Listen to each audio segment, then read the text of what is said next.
The centre of worship ఎవరంటే యేసుక్రీస్తు మాత్రమే. సెంటర్ ఆఫ్ వర్షిప్ ఎవరంటే దేవుడు మాత్రమే. అంటే వాళ్ళు ఆరాధించేటువంటి ఆరాధన అంతా కూడా క్రీస్తు మీద, దేవుడి మీద ఫోకస్ ఉంచి మాత్రం ముందుకెళ్ళారు. ఈరోజు మనం చూస్తాము ఈ లోకంలో ఆరాధనలు ఏంటి అంటే కొన్నిసార్లు మ్యూజిక్ వచ్చిన విధంగా మూవ్ అయితే ఆరాధన చేస్తారు. అది ఎలా తీసుకెళ్తే అలా, అంతే కదా. ఒకవేళ స్పీడ్గా తీసుకెళ్తే డ్యాన్స్లు వేయచ్చు, స్లోగా తీసుకెళ్తే కన్నీరు కాచొచ్చు. ఆ మ్యూజిక్ పరంగా ఇటువంటి మ్యూజిక్స్ ఏమి ఉన్నాయి అక్కడ.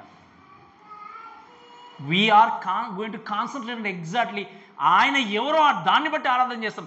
ఏ మ్యూజిక్ కూడా నీ యొక్క ఎమోషన్తో ఆడుకోదు. ఇక్కడ ఆడుకుంటున్నాయి చాలా మటుకు. కొన్ని సంఘాలు చూస్తాం మ్యూజిక్ పరంగానో లేకపోతే సాంగ్స్ పరంగానో ఈ విధంగా ఏది కూడా మిమ్మల్ని దేవుణ్ణి ఆరాధించే విషయంలో డిస్ట్రాక్ట్. అందుకే దాన్ని ఏమన్నా అంటే మనము ప్యూరిటీ ఆఫ్ వర్షిప్. ఈరోజు ఉన్నటువంటి ఆరాధనలో చాలా మటుకు ప్యూరిటీ లేదు. ఈరోజు ఉన్నటువంటి ఆరాధనలో పవిత్రత లేదు చాలా మట్టుకి.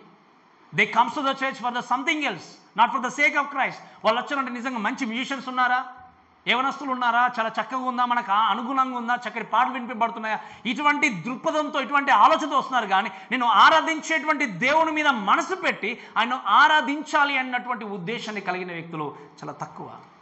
పరలోకంలో ఇటువంటి డిస్ట్రాక్షన్స్ ఉండవు మనకి. We're going to worship him with purity.